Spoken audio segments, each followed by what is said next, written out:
जमुना मणिपुर नाम के एक छोटे से गांव में अपने बेटे राजेश के साथ रहती थी। दोनों माँ बेटे मिलकर गांव में केले के चिप्स बेचने का काम करते थे। दोनों अपने घर में बैठे चाय पीते हुए केले के चिप्स बना रहे होते हैं। तभी जमुना बोलती है, अगर इस बार हमारा काम अच्छे से चल गया ना तो मैं देर नहीं करूंगी। अच्छी सी लड़की देख के मैं तेरी शादी करवा दूंगी। काम के चक्कर में तो अभी तक तेरी शादी नहीं हो पाई है। माँ, मैं जानता हूँ कि आपको मेरी शादी की चिंता बहुत है, लेकिन आप ही सोचिए, अगर मैं शादी कर लूँगा तो क्या मैं उसकी सारी जिम्मेदारियाँ निभा पाऊँगा? मैं नहीं चाहता कि मेरी वजह से किसी को तकलीफ हो। हर लड़की को कहीं ना कहीं तो समझौता करना ही पड़ता है। अगर तेरी शादी भी हो गई तो वो कोई बड़ी बात नहीं है। जैसे हम रहते हैं वैसे वो भी रहेगी। हाँ माँ, आप सही कह रही हो, लेकिन हमें तो अपनी तरफ से पूरी कोशिश करनी चाहिए ना। तू चुप कर और मुझे ज्यादा ज्ञान मत दे। मैं तेरी माँ हूँ, मुझ पे विश्वास रख। मैं तेरी शादी जल्द करूंगी और बहुत अच्छी लड़की से करूंगी। ठीक है माँ, जैसा आपको ठीक लगे आप वैसा कर सकती हो। मैं आपसे कुछ नहीं बोलूँगा। जमुना अपने बेटे के लिए लड़कियां देखना शुरू कर देती है। कई सारी लड़कियां देखने के बाद जमुना को राकेश के लिए दूसरे गांव की एक नेहा नाम की लड़की पसंद आ जाती है, जिससे जमुना अपने बेटे की शादी करवा देती है। शादी के बाद नेहा अपने घर की जिम्मेदारी बहुत अच्छे से संभाल लेती है। ये सब देखकर राजेश को बहुत अच्छा लगता है। तभी एक रोज नेहा रसोई में खाना बना रही होती है। तभी राजेश कुछ पैसे लेकर उसके पास आता है और उसके हाथ में देते हुए बोलता है, नेहा, ये लो पैसे और इन्हें संभाल कर रखना। अगर तुम्हें कभी भी पैसों की जरूरत पड़े तो तुम इन पैसों का इस्तेमाल कर सकती हो। लेकिन राजेश बेटा, तू पैसों की जिम्मेदारी बहू को क्यों दे रहा है? अब तक तो मैं ही घर संभालती आ रही हूँ, तो अब मैं ही संभाल लेती हूँ ना। इसे देने की क्या जरूरत है? माँ जी सही कह रही हैं। मैं तो अभी अभी इस घर में आई हूँ। मुझे तो इस घर के बारे में कुछ भी नहीं पता। कहीं कुछ गड़बड़ हो गई तो मैं क्या करूँगी? अरे नेहा, तुम इतना क्यों घबरा रही हो? पैसे ही तो हैं, और तुम ऐसे घबरा रही हो जैसे मैंने तुम्हें पैसे नहीं क्या दे दिया। बेटा, जब बहू मना कर रही है तो जबरदस्ती करने की क्या जरूरत है? आज तक मैं ही देखती आई हूँ ना पैसे की जोड़ी जट्टी, तो आगे भी मैं ही देख लूंगी। तो चिंता मत कर। माँ, मैं जबरदस्ती नहीं कर रहा, बस नेहा को एक और जिम्मेदारी दे रहा हूँ और मुझे यकीन है कि वो सब अच्छे से करेगी। आप इतने टाइम से सब कुछ देख रही हो, अब आपकी बहू आ गई है, उससे उठाने दो सारी जिम्मेदारियाँ और आप आराम करिए। वैसे बात भी सही कह रहा है। अब मेरी बहू आ गई है तो मैं बेवजह चिंता क्यों ही करूं। बहू, तू भी मेरे बेटे की बात मान ले और ले ये पैसे। हाँ, माँ सही कह रही है। ज्यादा जिम्मेदारी से भागने की कोशिश मत करो तुम। आज से ये जिम्मेदारी तुम्हारी। नेहा अपने पति और सास की बात मान लेती है और समय के साथ धीरे धीरे सारी जिम्मेदारियां नेहा के पास आ जाती हैं। एक दिन जमुना नेहा को अपने कमरे में बुलाती है और तिजोरी की चाबियां देते हुए बोलती है, बहू, तू जब से इस घर में आई है तूने हमें शिकायत का मौका ही नहीं दिया है। तूने इस घर को बहुत अच्छे से संभाला है, इसलिए मैं आज तुझे तिजोरी की चाबी दे रही हूँ और चाबियों के साथ साथ जिम्मेदारियाँ। मुझे ये उम्मीद है कि तू बहुत बखूबी निभाएगी। माँ जी ये मैं कैसे ले सकती हूँ? ये तो बहुत बड़ी जिम्मेदारी है। आप ये जिम्मेदारी अभी मुझे क्यों दे रही हैं? क्योंकि मुझे अपनी बहू पे पूरा विश्वास है कि जिस तरह से उसने इस घर की जिम्मेदारी अच्छे से निभाई है, ठीक वैसे ही वो तिजोरी की जिम्मेदारियां भी बहुत अच्छे से उठा लेगी। मेरा दिल मत तोड़ बहू, ले ले चाबियां। ठीक है माँ जी, अगर आपको मेरे ऊपर इतना ही विश्वास है तो मैं आपके इस विश्वास पर खरी उतरने की पूरी कोशिश करूंगी। वो सब तो ठीक है बहू, लेकिन तू ये मत सोच कि तुझे आज सिर्फ तिजोरी की जिम्मेदारियां मिली है। मैं कुछ समझी नहीं माँ जी, इस जिम्मेदारी के अलावा और कौन सी जिम्मेदारी है? बहू, तुझे अब तिजोरी की जिम्मेदारी उठाने के साथ साथ हमारे केले के चिप्स का काम की भी जिम्मेदारी उठानी पड़ेगी। उसे भी संभालना है तुझे। माँ जी बाकी सारी जिम्मेदारियां तो मैं उठा भी लूं, लेकिन केले के चिप्स के काम की जिम्मेदारी नहीं उठा पाऊंगी, क्योंकि मुझे केले के चिप्स बनाना नहीं आता। बहू, मैं तुझे जिम्मेदारी देकर कहीं भाग थोड़ी ना रही हूँ। अगर तुझे कोई भी परेशानी या दिक्कत होती है तो मैं यही हूँ ना। मैं तुझे समझा दूंगी, सिखा भी दूंगी। मुझ पे यकीन कर बहू। नेहा अपनी सास की बात मान लेती है और उसकी दी हुई सभी जिम्मेदारियों को अच्छे से निभाती है और अपनी सास के साथ मिलकर केले के चिप्स भी बनाना शुरू कर देती है। नेहा कुछ ही समय में बहुत अच्छे केले के चिप्स बनाना सीख जाती है। तभी एक दिन चिप्स बनाते हुए नेहा को भूख लग जाती है और वो चिप्स बनाने की जगह खाना शुरू कर देती है। तभी उसका पति और सास वहाँ जाते हैं और नेहा को चिप्स खाता देखकर जमुना बोलती है, वाह बहू वाह, तुझे हमने ये सोच के जिम्मेदारी दी थी कि तू इसे बहुत अच्छे से निभाएगी, लेकिन तू तो यहाँ चिप्स बनाने की जगह खाने ही लगी। तुझसे ये उम्मीद नहीं थी मुझे। माँ जी वो तो मैं बना ही रही थी, लेकिन तभी मुझे भूख लग गई और मैंने बनाने के साथ साथ खाना भी शुरू कर दिया। बाकी काम मैं बहुत अच्छे से कर रही थी। बहू वो तो हमें दिखाई ही दे रहा है कि तू कितने अच्छे काम कर रही है। सारे चिप्स जूठे ही कर दिए तूने। ये तो हमारी रोजी रोटी है ना, तू इसे क्यों बर्बाद कर रही है? माँ जी, आप तो ऐसे गुस्सा कर रही हैं जैसे मैंने सारे ही चिप्स खा लिए हों। इतनी देर से बना रही हूँ, अगर मुझे उसका स्वाद अच्छा लगा और मैंने थोड़ा सा खा भी लिया तो कौन सा पहाड़ टूट गया? और आप क्यों चुप खड़े हैं? कुछ बोलते क्यों नहीं? नेहा, यहाँ तो तुम्हारी गलती है, तो मैं क्या ही बोलूँ। तुम्हें केले के चिप्स खाने थे तो बाद में बना लेती, इसमें से लेने की क्या जरूरत थी? आप लोगों का दिल कितना छोटा है, इतनी छोटी सी बात का इतना बड़ा तमाशा कर दिया। मुझे अच्छा लगा तो मैंने खा लिया और आगे भी खाऊंगी। जब बना सकती हूँ तो खाने में क्या बुराई है? बस बहू, अपनी इस केले की चिप्स की भूख को इतना मत बढ़ा कि हमारा काम काज ही खत्म हो जाए। माँ जी, आप ये कैसी बात कर रही हैं? मैं मानती हूँ कि मुझे चिप्स बहुत पसंद आए, लेकिन मैं ऐसा कुछ थोड़ी ना करूँगी कि हमारा काम बंद हो जाए। अच्छा हुआ मैंने ये चिप्स खा लिए, कम से कम मुझे इसकी कमियां तो पता चली। मैं कुछ समझा नहीं, तुम कहना क्या चाहती हो? राजेश जी, मेरे कहने का मतलब है हमारे चिप्स में स्वाद तो बहुत है, लेकिन हमें इसके स्वाद को और बढ़ाने के लिए कुछ करना चाहिए। बहू तू तो रहने ही दे, चुप चुप के चिप्स खा रही है और जब हमने देख लिया तो बहाने बनाने लगी। माँ जी, मैं सच बोल रही हूँ। आप खुद बताओ, हमारे ग्राहक क्या रोज चिप्स लेने के लिए आते हैं, या हमारे चिप्स इतने बिकते हैं कि अगले दिन के लिए ना बचे? नहीं, ऐसा तो कभी नहीं हुआ, लेकिन तुझे इससे क्या मतलब है? तू अभी इन सब के बारे में ज्यादा मत सोच और अपना मुंह बंद करके रख। माँ जी, आप मेरी पूरी बात तो सुनिए। राजेश जी, आप तो सुनिए। अरे अभी मुझे कुछ नहीं सुनना। तुम दोनों ये आपसी लड़ाई बंद करो और मुझे जो 50 किलो केले के चिप्स का ऑर्डर मिला है उसे पूरा करने में मेरी मदद करो, क्योंकि मुझे एडवांस पैसे मिले हैं। हम आपकी मदद जरूर करेंगे, ये भी कोई बोलने की बात है क्या? आप निश्चित हो जाइए, मैं सब देख लूंगी। तुम तो रहने ही दो, मैंने ये बात तुम्हारे लिए नहीं बल्कि माँ के लिए बोली है। राजेश इतना कहकर नेहा को चुप करवा देता है और उसकी कोई मदद नहीं लेता है। राजेश अकेले ही सारे केले के चिप्स बना लेता है, लेकिन उसकी बनाई हुई चिप्स लोगों को पसंद नहीं आती और उसका ऑर्डर भी कैंसिल हो जाता है। वो उदास मन से घर आता है। माँ, नेहा, हमें जो इतना बड़ा ऑर्डर मिला था वो हमारे हाथ से चला गया। चला गया? लेकिन क्यों? हमने तो ऑर्डर टाइम से पूरा ही किया था ना। राजेश ऑर्डर जाने के बाद काफी परेशान हो जाता है और ये सब नेहा को बिल्कुल भी पसंद नहीं आता, जिसके बाद वो हर बनाना चिप्स वाली दुकान पर जाती है और उनके चिप्स को टेस्ट करती है और घर आकर चिप्स बनाती है और अगली सुबह अपने चिप्स के सैंपल को लेकर उसी औरत के पास जाती है जिसे उसे 50 किलो की चिप्स का ऑर्डर दिया था और उसे सारी बातें बताकर अपनी ले गई चिप्स को टेस्ट करवाती है, जिसके बाद वो नेहा के साथ उसके घर जाती है और राजेश उसे देखकर हैरान हो जाता है। अरे आप यहाँ?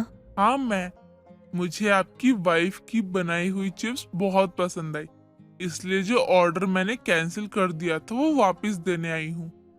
नेहा, तुमने कब चिप्स बनाई? और इतने समय से हम चिप्स बनाते आ रहे हैं, लेकिन इन्हें हमारी चिप्स पसंद नहीं आई, तो तुम्हारी कैसे आ गई? राजेश जी, आप लोग इस काम में सालों से हैं, लेकिन कभी आपने अपनी कमियों को नहीं देखा और मैंने वही किया। मैं मार्केट गई, तरह तरह के केले के चिप्स खाए और इतना स्वाद लेने के बाद मैंने वो चिप्स बनाए जो चिप्स खाकर ये यहाँ आई है। अरे वाह, ये तो कमाल ही हो गया। बहू के केले की चिप्स ने तो मेरे बेटे का काम बना दिया। नेहा की बनाना चिप्स की भूख से राजेश का ऑर्डर वापस मिल जाता है। नेहा बहुत ही पढ़ी लिखी और समझदार लड़की थी। वो अपनी माँ को सुख देने और अपना रोटी कपड़ा के लिए जिंदगी में बहुत मेहनत करती थी। नेहा गरीब घर की लड़की थी जो अपनी माँ ममता के साथ रहती थी। एक दिन नेहा घर में अपनी माँ के लिए खाना बना रही होती है कि तभी ममता बोलती है, बेटा ये सब छोड़ और तू मेरे पास आकर बैठ, मुझे तुझसे कुछ जरूरी बात करनी है। हाँ माँ बोलो, मैं सुन रही हूँ। देख बेटा, तूने रोटी कपड़े के लिए बहुत मेहनत की है ताकि मुझे तू दुखी ना देख सके। बस एक आखिरी और अंतिम इच्छा पूरी कर दे, तू जल्दी से शादी कर ले बेटा। पर माँ मुझे अभी शादी नहीं करनी है, अभी मुझे बहुत कुछ करना है और जब मुझे शादी करनी होगी तब मैं आपको बता दूंगी। बेटा मैं बूढ़ी हो गई हूँ, ना जाने भगवान मुझे कब उठा ले। उससे पहले मैं तेरी शादी करवा देना चाहती हूँ ताकि मैं चैन की मौत मर सकूं। ये कैसी बातें कर रही हो माँ, आपको कुछ नहीं होगा। अरे अभी आपकी उम्र ही क्या हुई है, अभी आप तो 100 साल जियोगी। नेहा इतना बोलकर ममता के गले लग जाती है और फिर खाना बनाने लग जाती है। ऐसे ही दिन बीतते हैं और नेहा की एक कंपनी में जॉब लग जाती है। वहाँ उसकी मुलाकात रोहन नाम के लड़के से होती है। दोनों एक साथ ही कंपनी ज्वाइन करते हैं। धीरे धीरे करके दोनों में दोस्ती होती है और ये दोस्ती कब प्यार में बदल जाता है पता ही नहीं चलता। ऐसे ही एक दिन नेहा और रोहन दोनों एक पार्क में बैठे थे। रोहन, अब तो हमें 2 साल होने वाला है, हम शादी कब करेंगे? बहुत जल्दी ही हम शादी करेंगे। मैं अपनी माँ से बात कर लेता हूँ, फिर तुम अपनी माँ से बात कर लेना और हम शादी कर लेंगे। मेरी माँ तो शादी के लिए तैयार है, बस तुम अपनी माँ को मना लो और फिर हम शादी कर लेंगे। पर नेहा ये सब तो ठीक है, लेकिन मेरे घर वाले बहुत ज्यादा स्ट्रिक्ट हैं। हम शादी करके मेरे घर नहीं जाएंगे, क्योंकि मैं बिल्कुल नहीं चाहता कि वहाँ पर तुम्हें कोई भी तकलीफ हो। कैसी तकलीफ रोहन? शादी के बाद तुम्हारी भाभी भी तो घर पर ही है और मैंने बचपन से ही ससुराल में रहकर सास और ससुराल की सेवा करने का सपना देखा है। तुम कुछ भी नहीं समझ रही हो, वो तुमको जीने नहीं देंगे। भाभी कैसे रहती है मैंने खुद देखा है। अरे वो घर में अकेली रहती है ना, इसीलिए वो ज्यादा परेशान रहती होंगी। रोहन नेहा को बहुत समझाने की कोशिश करता है कि उसके घर वाले बहुत जालिम है, लेकिन वो समझ नहीं पाती। कुछ देर साथ बैठने के बाद दोनों अपने अपने घर चले जाते हैं। रोहन घर पहुंचकर अपनी माँ कांता से कहता है, माँ, मुझे एक लड़की बहुत पसंद है और मैं उससे शादी करना चाहता हूँ। वो बहुत सुंदर भी है। सुंदर है तो क्या हुआ, हमें सुंदर नहीं संस्कारी और घर संभालने वाली बहू चाहिए, और थोड़ा बहुत अपने साथ दहेज भी ले आए। पर माँ, वो बहुत गरीब है, शादी के बाद कुछ नहीं ला पाएगी। अगर आप उसको ऐसे नहीं अपना सकते तो मैं उससे शादी करके घर से चला जाऊंगा।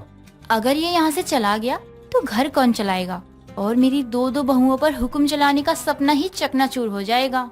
कुछ बोलो माँ, अगर आप ये सोच रही हो कि बिना दहेज के शादी नहीं होगी तो मैं घर छोड़कर चला जाऊंगा, और मैं सच कह रहा हूँ। अरे मैं तो मजाक कर रही थी। एक काम कर, तुम मंदिर में जाकर इससे शादी कर ले, क्योंकि वो गरीब है और शादी का खर्चा भी नहीं उठा पाएंगे। कांता की बात सुनकर रोहन बहुत खुश होता है और जल्दी से जाकर ये बात नेहा को बताता है। अगले ही दिन नेहा और रोहन दोनों मंदिर में जाकर शादी कर लेते हैं। मंदिर में ममता दोनों को आशीर्वाद देती है और जो भी जिंदगी भर की जमा पूंजी थी उससे नेहा के लिए सोने की जेवर बना देती है। कुछ देर बाद नेहा अपने ससुराल आ जाती है। कांता और नेहा की जेठानी प्रीति उसका स्वागत करती है। कुछ ही देर बाद कांता की पड़ोसन विमला आती है। अरे वाह कांता, मेरी नई बहू तो बहुत ही समझदार है और सुंदर भी, साक्षात लक्ष्मी का रूप है। सुंदर होने से क्या होता है विमला बहन, और काहे की लक्ष्मी, दहेज में एक चवन्नी भी नहीं लेकर आई है। न जाने तुझे कहाँ से लक्ष्मी लग रही है ये। अरे दहेज भले ही ना लाई हो, लेकिन इसको देखकर सोने से लदी हुई लक्ष्मी जी का रूप याद आ गया। कितनी बढ़िया लग रही है। विमला की बात सुनकर कांता उस पर नजर डालती है और नेहा को देखकर उसकी आंखें खुल जाती है और जल्दी जल्दी से नेहा का स्वागत खुद करती है और उसको आराम करने के लिए भेज देती है। अगले दिन सुबह नेहा सबके लिए खाना बनाती है और सब उसकी तारीफ करते हैं। ऐसे ही शादी के कुछ दिन बीत जाते हैं। अरे बहू, कहाँ मर गई है तू? जल्दी से खाना देगी या मुझे भूखा ही मार देगी? नेहा जल्दी से खाना बनाकर लाती है और कांता को देती है। कांता खाना खाकर बोलती है, ये कैसा खाना है, बिल्कुल भी स्वाद नहीं है। ऐसा खाना तो हमारे गली के कुत्ते भी ना खाएं। पर माँ जी, उस दिन से तो मैं ऐसा ही खाना बना रही थी, फिर आज। जबान चलाती है मुझसे तू। तुझसे 4 दिन अच्छे से क्या बात कर ली, तू तो सिर पर ही चढ़ गई। चल जा यहाँ से और कुछ और बना कर लेकर आ। नेहा को कांता की बात सुनकर बहुत बुरा लगता है और वो रसोई में जाकर रोने लगती है।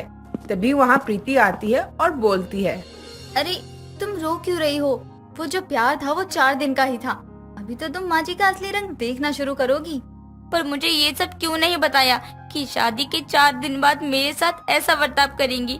इससे अच्छा होता कि मैं यहाँ आती ही नहीं। तुम 4 दिन में परेशान हो गई, मैं तो 5 सालों से हूँ। मैं तो घुट घुट कर जी रही हूँ और अभी तो तुमसे तुम्हारे गहने मांग लेंगी और अपनी बेटी को दे देंगी। मेरे साथ भी ऐसा ही किया था। आपने कुछ बोला क्यों नहीं? हम औरत हैं और पति हमेशा मुंह बंद रखने को कहते हैं, लेकिन तुम्हारी किस्मत बहुत अच्छी है कि रोहन तुम्हारा पति है, वो तुम्हारे साथ खड़ा रहेगा। दोनों देवरानी जेठानी बात कर ही रही होती है, तभी कांता आ जाती है और नेहा का हाथ पकड़कर उसके कमरे में ले जाकर बोलती है, बहू, अगर तू अपनी जेठानी की बात में रहेगी तो तू उसके जैसी भोली बन जाएगी। इसलिए मेरा कहा मान।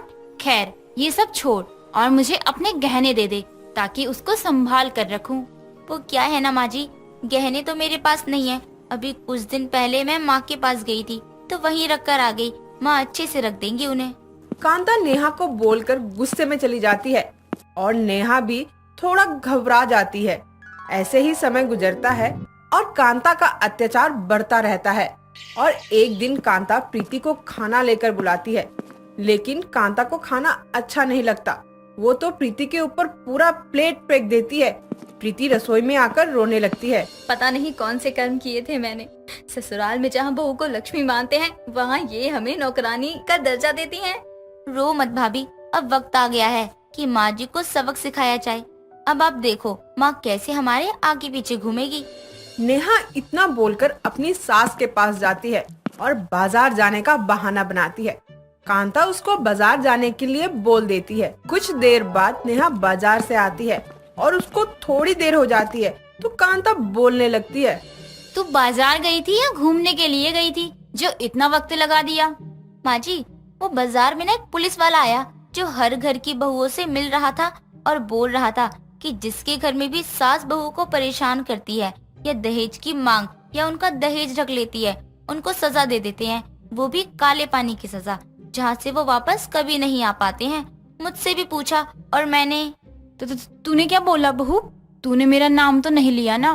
अगर ले लिया है तो मुझे बचा ले। मैं काले पानी की सजा नहीं चाहती हूँ, मुझे माफ कर दे। मैं तुझसे और बड़ी बहू से बहुत अच्छा बर्ताव करूंगी। तुम दोनों को बेटी जैसी रखूंगी। कैसी बातें कर रही है माँ जी? आपका नाम कैसे ले लेती? वो कुछ देर में ही आते होंगे। और वैसे आपने हमारे साथ कभी अच्छा नहीं किया, आपको सजा तो मिलनी ही चाहिए ना। कांता को एहसास हो जाता है कि नेहा सही बोल रही है और वो उन दोनों से माफी मांगती है और दोनों को बेटी जैसा ही मानने लगती है।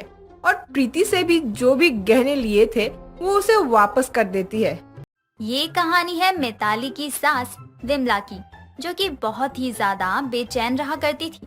वो हर बात पर बस बेचैन और परेशान ही रहती और जब भी मिताली अपनी सास से कोई भी छोटी सी बात कहती तो उसकी सास विमला टेंशन में आ जाती और बेचैन होने लगती। ऐसा कह सकते हैं कि मिताली की सास विमला की बढ़ती उम्र भी उसकी बेचैन होने का एक कारण थी।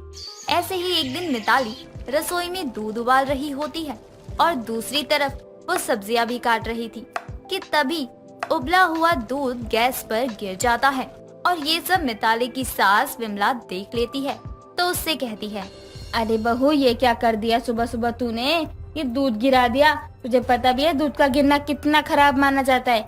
पता नहीं अब क्या अपशगुन होने वाला है। बहू मुझे तो बहुत बेचैनी हो रही है।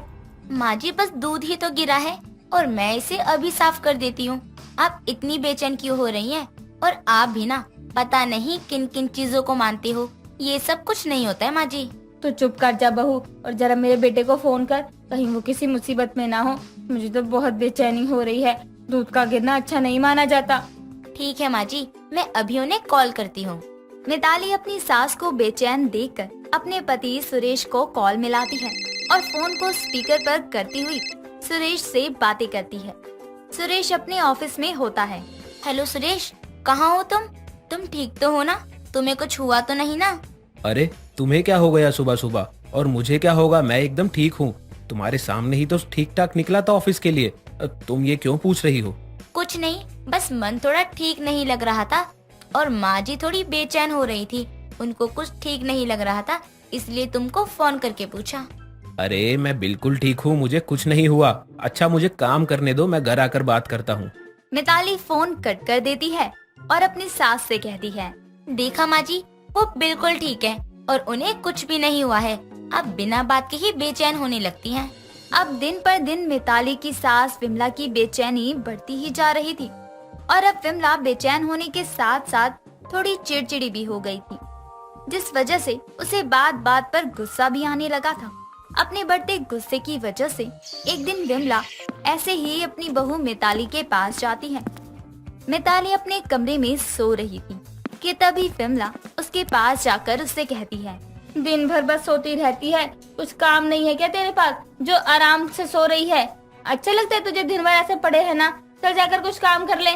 लेकिन माँ जी, मैं अपना सारा काम खत्म करके थोड़े लेटने आई थी और मेरी तबीयत थोड़ी ठीक नहीं लग रही थी, तो मैं आकर कमरे में लेट गई। तू सारा काम खत्म ही जल्दी इसलिए करती है ताकि सारा दिन फिर सोती रहे। नहीं माँ जी, ऐसा नहीं है। अब मिताली अपनी सास की इस आदत से बहुत ही ज्यादा परेशान होने लगती है। जैसे जैसे विमला की उम्र बढ़ती जा रही थी, उसका यूं बेचैन होना अब बढ़ता ही जा रहा था। ऐसे ही एक दिन मिताली अपने घर के बाहर सब्जी ले रही होती है कि तभी कमला उसके पास आकर कहती है, अरे मिताली, बहुत दिनों बाद देखा तुझे बाहर। कहाँ थी इतने दिनों से? क्या हुआ, तेरा चेहरा क्यों उतरा हुआ है? सब ठीक है ना? क्या बताऊँ अब तुझे कमला कि मैं कितनी ज्यादा परेशान हूँ। मेरी सास ने मुझे बहुत दुखी कर दिया है। समझ ही नहीं आ रहा कि क्या करूँ मैं अपनी सास का। आखिर हुआ क्या है तेरी सास को जो इतनी परेशान हो रही है? अरे मेरी सास बस हर छोटी छोटी बात सुनकर बेचैन होती रहती है और सारा घर अपने सर पर उठा लेती है और बात बात पर इतना गुस्सा करती है। कुछ करो तब भी कोई ना कोई बात पकड़ लेती है और मुझ पर गुस्सा करने लगती है और कभी कभी तो बिना बात के ही मुझ पर चिल्लाती है। अरे मिताली, बस तू इतनी सी बात पे परेशान हो रही है?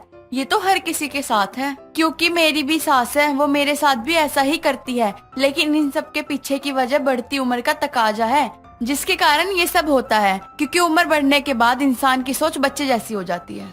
तो क्या मेरी सास अब बच्चों की तरह सोचती है क्योंकि उनकी उम्र बढ़ रही है? हाँ मिताली, ऐसा ही है। कभी कभी उन्हें खुद नहीं पता होता कि वो गुस्सा कर रही हैं और क्यों बेचैन है। इसलिए तू इन सब चीजों की चिंता मत कर, और ना ही वो इन चीजों को जान के करती हैं तेरे साथ।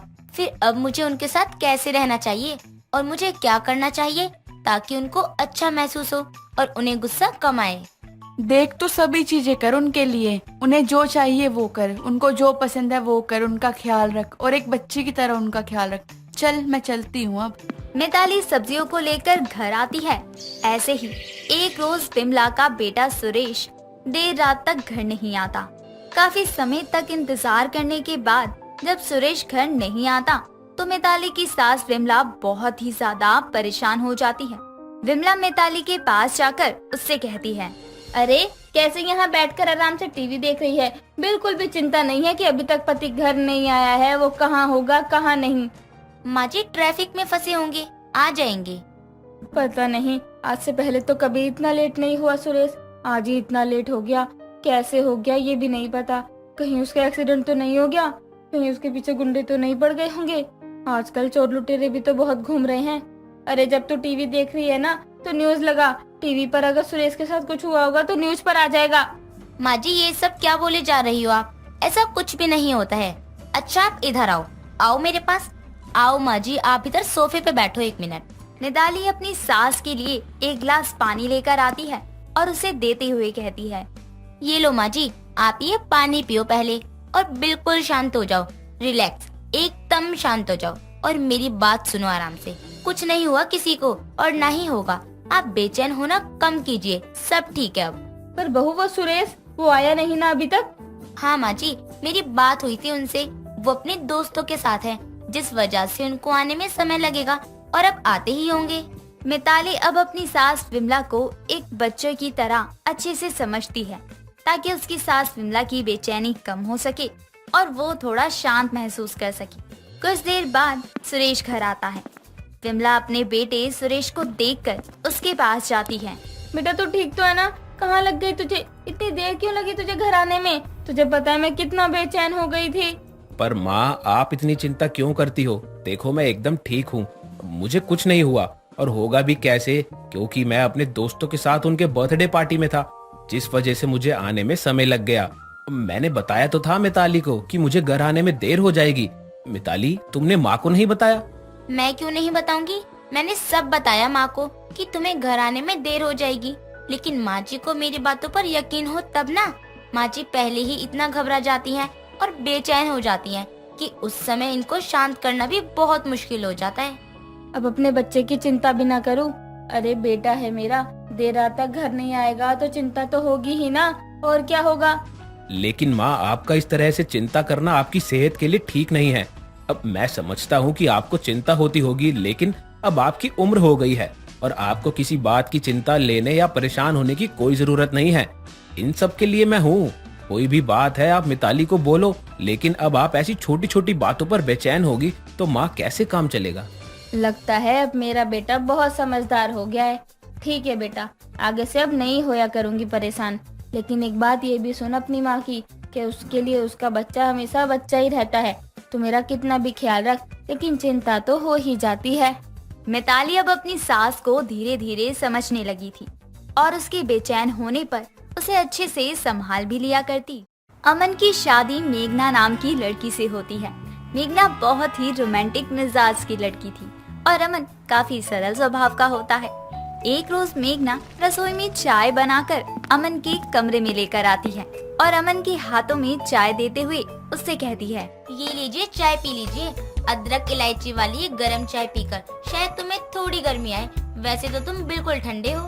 अरे रहने दो, तुम्हें जो बोलना है बोलो। मुझे पता है कि मेरी उम्र हो गई है और समय के साथ ढल जाना चाहिए। अब ये चीजें हमको शोभा नहीं देती और अब तो बच्चे भी बड़े हो गए हैं।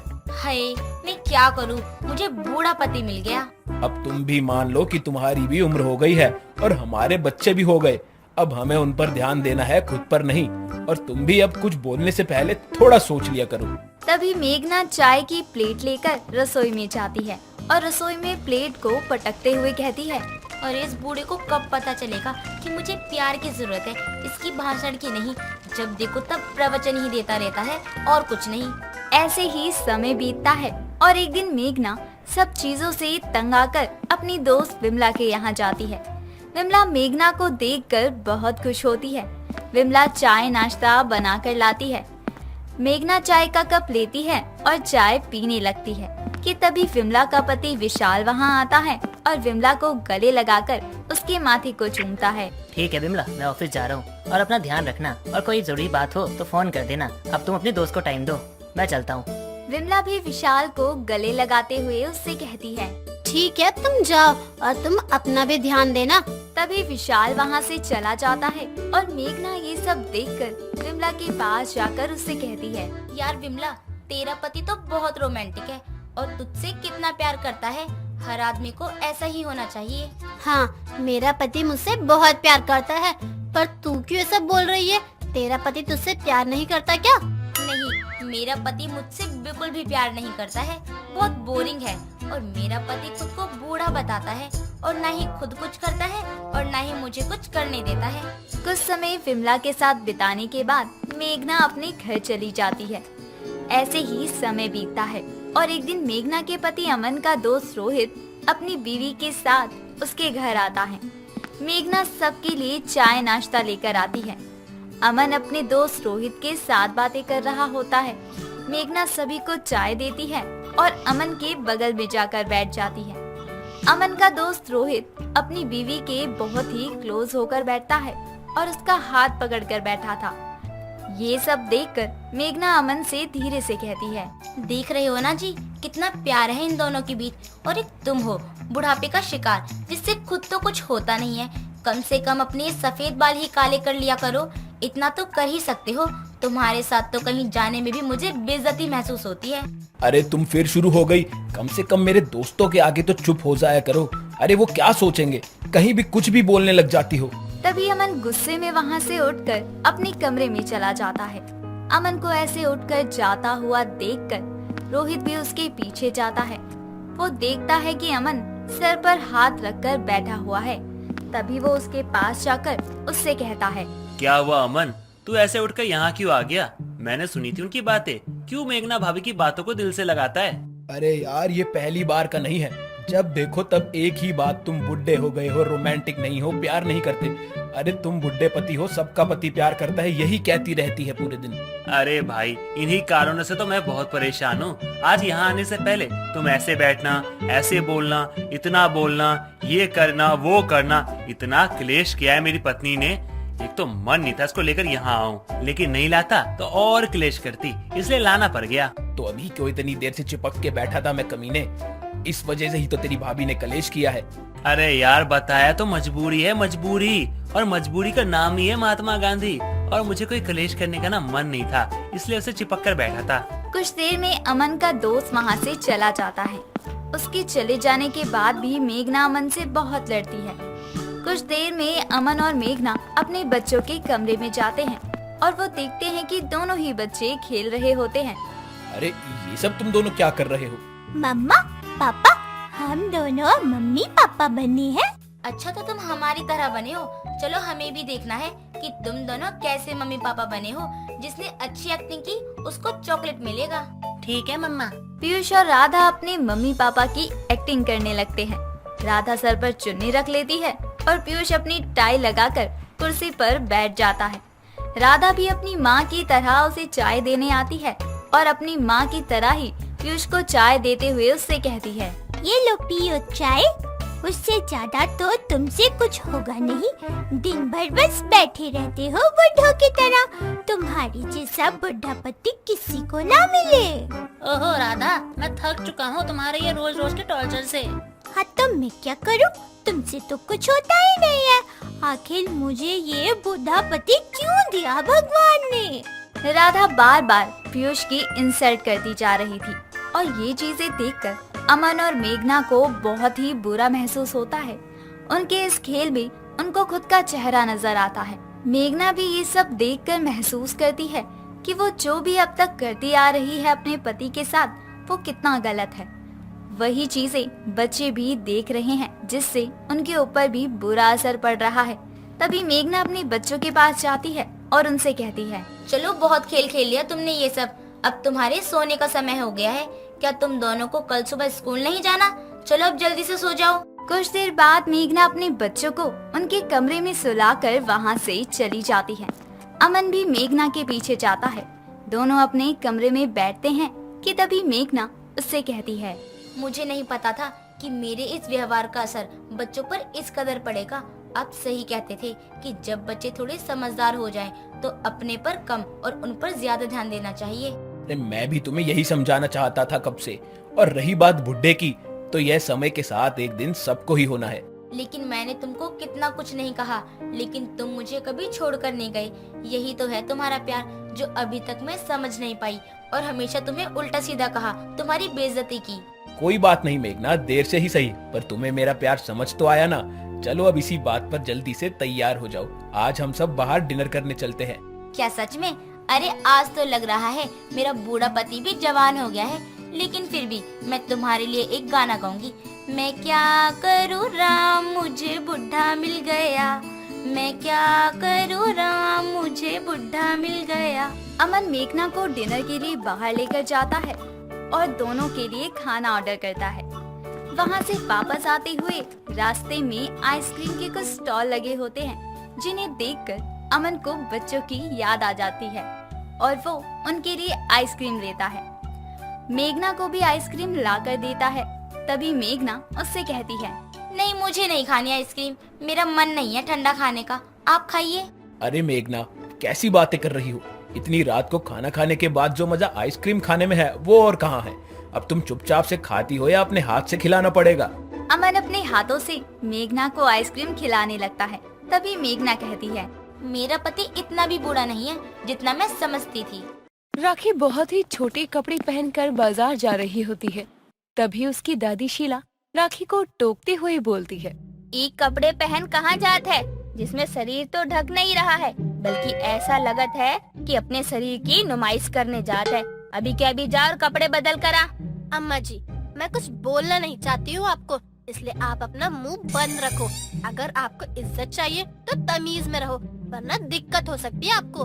तू अगर आज के जमाने की लड़की है ना, तो हमारा भी नाम शीला है, शीला। अरे लोगन के कपड़े उतारना और लोगन को कपड़े पहनाना ये हमसे ज्यादा अच्छे से कौनो नहीं कर सकत।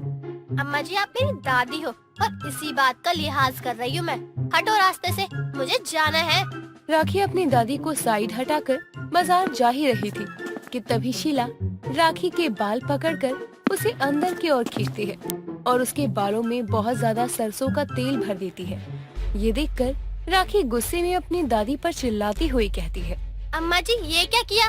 मैंने इतनी मेहनत से हेयर ड्रायर से अपने बाल सुखाकर कर्ल किए थे और आपने ये सड़ा सा बदबूदार तेल मेरे सर में भर दिया।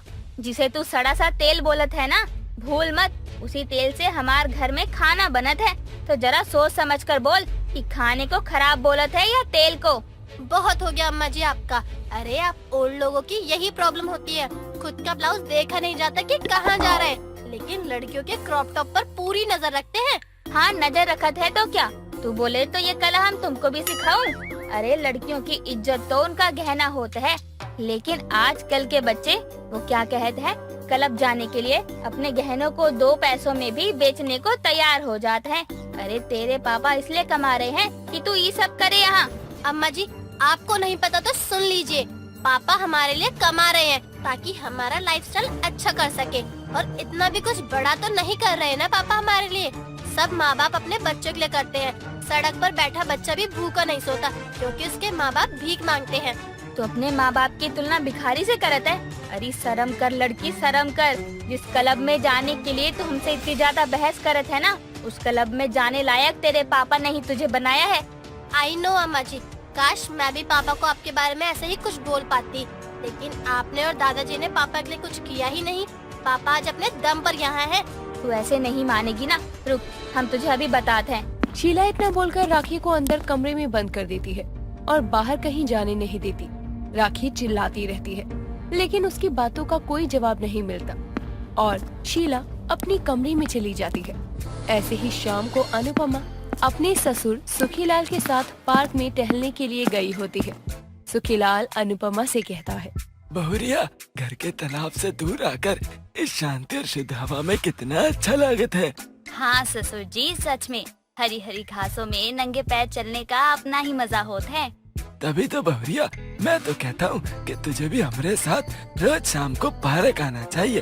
अरे पूरा दिन तो तू घर में अपना सास और बच्चों की चिक में फंसी रहता है, थोड़ा खुद को भी समय दिया कर। अनुपमा और सुखीलाल पार्क में ऐसे ही बातें करते हुए टहल रहे थे।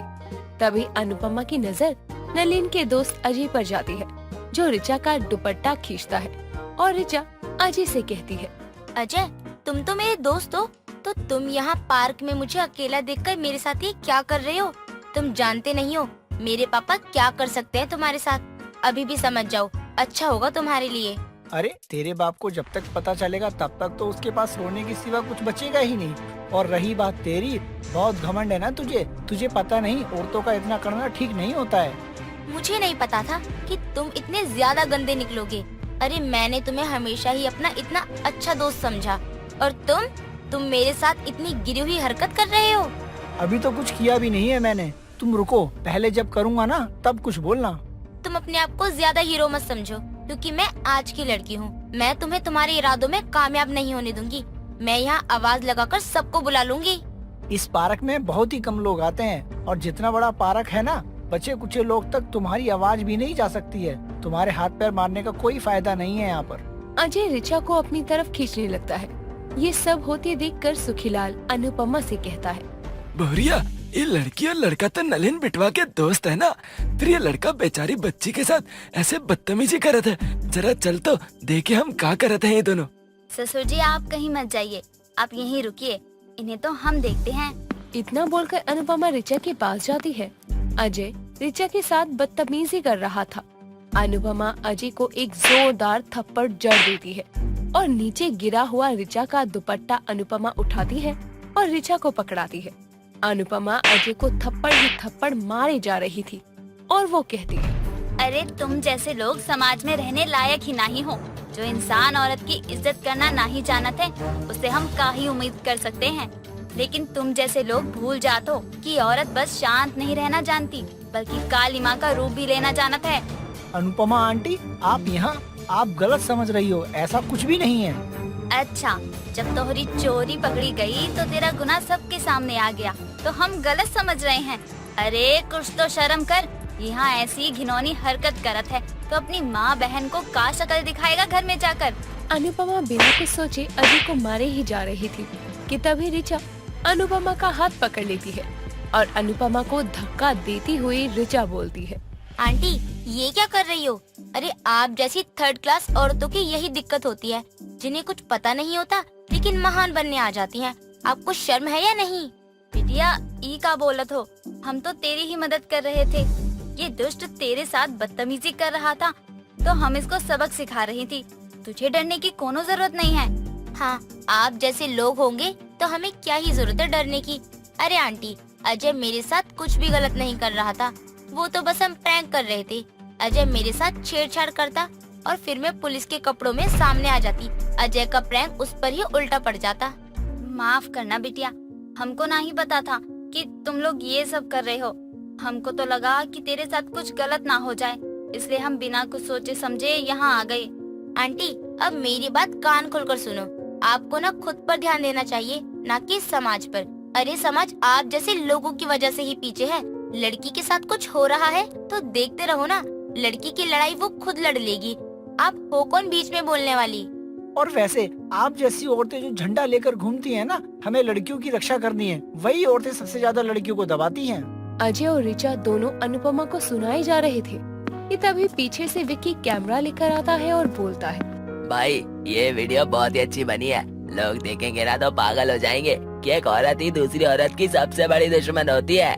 का मतलब बिटवा, औरत ही औरत की सबसे बड़ी दुश्मन होता है? अरे आंटी, बात बहुत ही सिंपल है। हमें आपकी जैसी औरत चाहिए जो भाषण दे सके। और देखो, आपने भाषण दिया, अब हम इस वीडियो को अपनी तरह मॉडिफाई करके आपका कैरेक्टर ऐसा बना देंगे कि आप जैसी औरतें ही लड़कियों को नीचा दिखाती हो। ओ सॉरी अजय विक्की, तुम दोनों को ये लग रहा होगा कि मैंने ये वीडियो बनाई है और इसमें गलती से अनुपमा आंटी आई हैं, लेकिन ऐसा कुछ नहीं था। आई नहीं है, बल्कि मैं लेकर आई हूँ। बहुत महान बनने का शौक था ना अनुपमा आंटी आपको। अब देखना, इतनी ऊपर पहुँचा दूंगी ना आपको कि ना आसमान मिलेगा और पैरों के नीचे से जमीन भी खींच लूंगी मैं। अनुपमा के तीनों मिलकर बहुत ही खिल्ली उड़ाते हैं। अनुपमा को खुद ही बहुत शर्मिंदगी महसूस होती है। वो मुंह लटकाकर वहाँ से चली जाती है। अनुपमा इस बात से बिल्कुल अनजान थी कि ये सब ऋचा की ही एक साजिश का हिस्सा है, जिसे ऋचा ने बखूबी पूरा किया।